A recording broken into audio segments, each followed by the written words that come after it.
Hey, it's Matt with PriceActionTradingSystem.com, and this is Friday. It's October the 3rd. This will be our chart lesson for today. But the week is over, and I'm going to wrap this up pretty quick today and get out of here. There's a big ball game in town here where I'm at this weekend, and this place is the best way I could describe it as a madhouse. So I'm going to wrap this thing up and get out of here before the traffic gets any worse. And a good trading day, a good trading week. I see a two-tiered channel here. I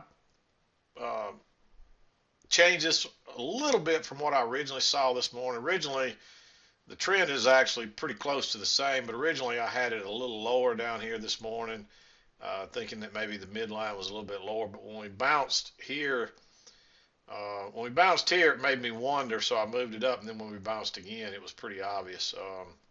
You can see that right there. And there's a nice two-tiered channel here, working lower, working higher, I'm sorry. And there's no doubt we turned down right off the midline again here. We turned a couple more times up through here. So I feel pretty confident in this channel that we got working up. But I'm done for the day anyway. We'll talk about some trades here. And then we'll go from there. But again, it's going to be fairly quick today, and it's going to, like I said, it's going to be a big weekend around here, and I'm going to be out of pocket all weekend, so I want to get finished and get out of here. But the first trade I saw this morning, there was a long right here. This looked more, you're making higher highs, you're not really making higher lows necessarily. We're just finding support here. So that's kind of typical, but the fact that you're making these higher highs each time, it's definitely an uptrend. And there was a shorter term channel working up through here too.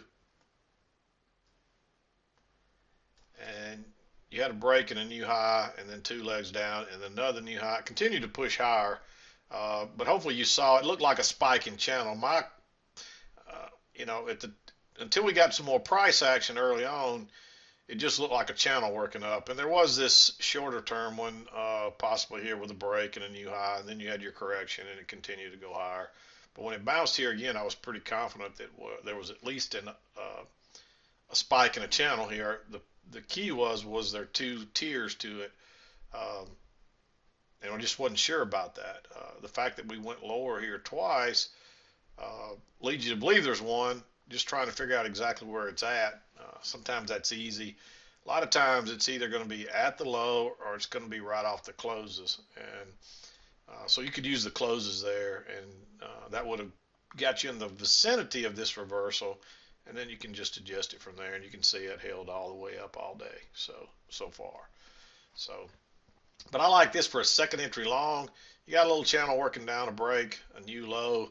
It bounced off this support area. It actually went a tick or so lower, and then turned up. It's not a great signal bar, but what I liked, but generally when you get something like that and it fights its way back and then goes higher again, especially on a second entry and the bounce, there's just enough reasons here to be thinking you're going to at least retest those highs. And this thing moved really fast. I didn't like going short because I really thought the trend line, this was probably right here at the time. So when it bounced here again, you didn't have a break of this little short-term trend line, so you needed to wait on that.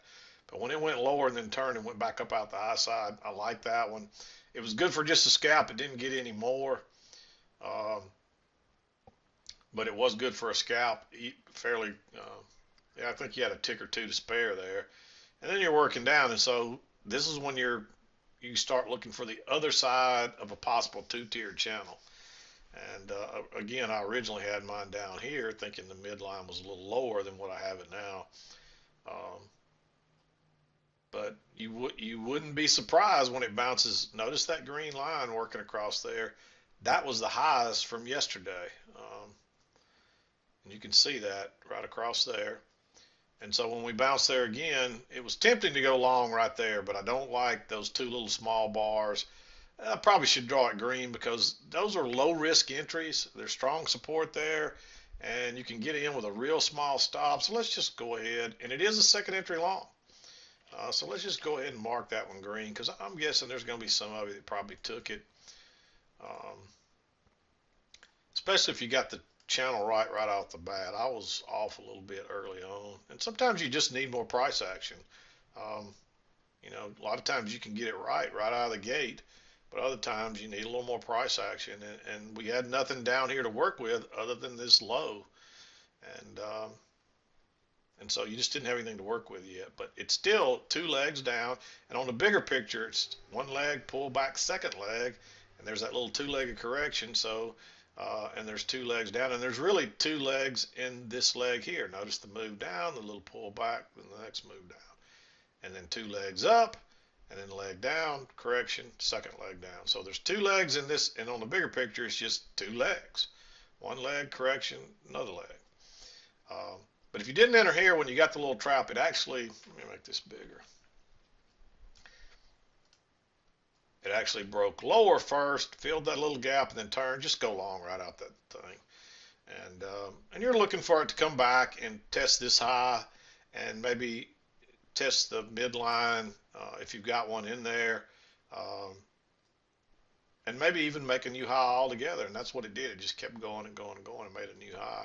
And then you get a little uh, one leg down, pull back, and there's a little two-legged correction right there, and then a break lower that fails and turns up, and you're looking for it to come back up to this trend line, um,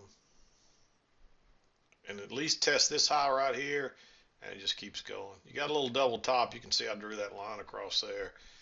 There was some resistance there, and it acted as support and then resistance. Um, and then notice we got some more resistance there. So it's an important level until we broke through it right here. And we may come back and test it again if we get through this trend line. We do have some closes outside my trend line here, but again, this thing could be a little lower, like right across there. So maybe there are no breaks yet. We'll just have to see. Or closes outside. There's breaks, but you got to have a close outside. And this is so close that I don't know if I would consider that a close outside. So, but it could be. We'll just have to see. It's late in the day on a Friday too. So, but nice long there, and then the failed attempt to go lower that turns up here for the new high, and then it turns down right off the trend line. It's working lower. There's a first entry long there. There's a second entry long there. Not a very good setup. There's no reason to go long right there. You got the trend line working down, and then it pulls back, and it tries to go higher again, and it broke higher here. When that turned down, that's a nice trap right there. And you don't know if it's going to work all the way back down here or not, but you figure it's going to come back down and try to test these lows and come down in here where the midline is. So I like that. It's a trap. It's obviously trap people bouncing off the EMA. It turned out to be a really good trade, and you could have ridden it all the way down. And I went back and forth whether or not to make it green or not, because it is a counter trend trade. And notice it's one of only a couple of shorts in here all day long, besides this one right here, and both of them are traps. And notice there's no more shorts marked other than those two, and they're both iffy. This one was not, because you had enough reasons to look for prices to correct a little longer here. This one, by this time, you should have the channel, and it should be relatively clear. But you should figure that if it's right, there's a strong possibility we're coming to the other side before we go higher again. And that was another reason I like that one. And again, I struggle with whether or not to make it red, because it could be considered a counter trend trade. But it's such a nice little trap there that I liked it. And you can see it caught a lot of people off guard. That's why you got that huge bearish reversal bar, because everybody had to exit, and a lot of people probably got tricked right there. There were some clues in the at this thing how you could see it trying to go higher, and there was several times I would see two or three. I would see maybe you very rarely ever see more than a one tick spread in the ES, and I was starting to see a couple of tick spreads. It would try to go higher, but yet there would be a 2-tick spread. And so that's telling you something.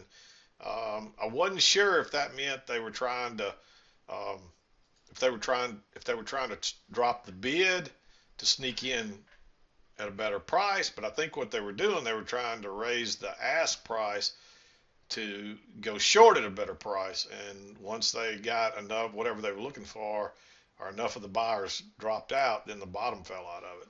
And you can see that once you ran through all those stops, it kind of got choppy and slowed down. But you know where prices are headed, down to this line most likely. And then you get the bounce. I didn't like it enough to go long right there. It looks like there's a close outside, but you know, it's questionable. This could be lower and definitely a close, or this could be a little bit higher and maybe there's not a close. So I don't think you can go short right here because we've moved too far. We've had 2 measured legs for the most part, and it is kind of a similar trap there, but there's not a lot of room, and we did bounce right off of that. So I didn't like that for a short. I don't even know if it worked. Let's just look if and see if it worked. If you waited and gone short out the other side, you'd been in at 53 and a quarter, and it would have worked. You had a couple of ticks to spare. So, but I think it's too risky to go short there after that big move down and right into that trend line. And I don't like going long there yet because again, it's not real clear if you've had a trend channel break. You can see this, that looks like a midline and maybe a lower one right here. So I just wasn't clear if this channel had a break yet. So I didn't like going long right there. But when you got the little trap where it turned, let me move this. You had it kind of stacked up there and then it turned down and turned right up and went long and broke out the other side. Just go long right there. I like that for a long.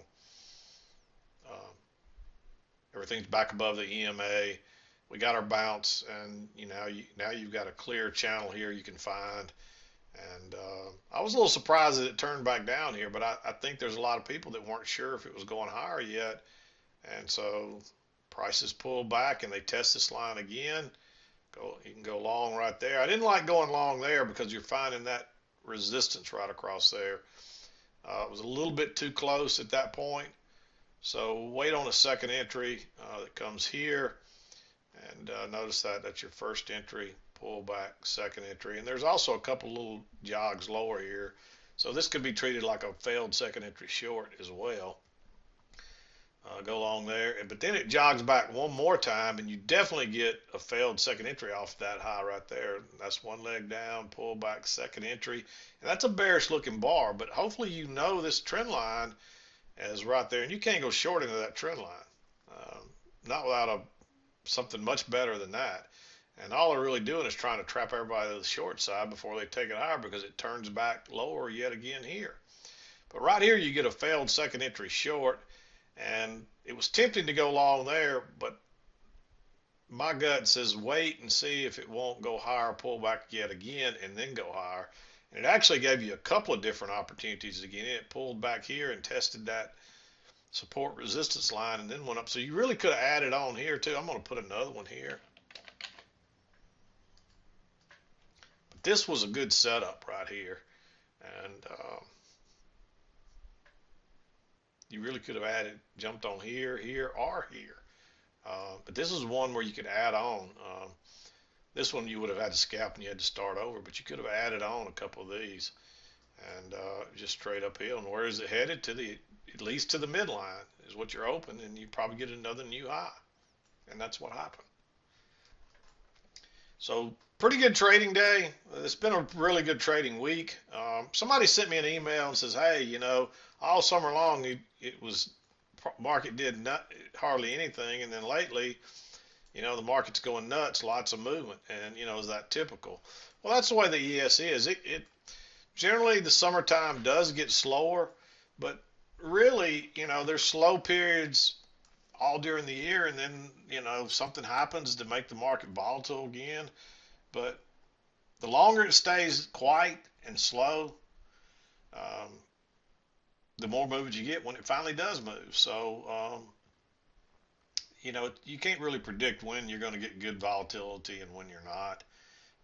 But it's so predictable once you learn it. You don't care really whether, I mean, I prefer to have these nice moves like this because you can catch some easy runners on these. There's lots of runners here that just go.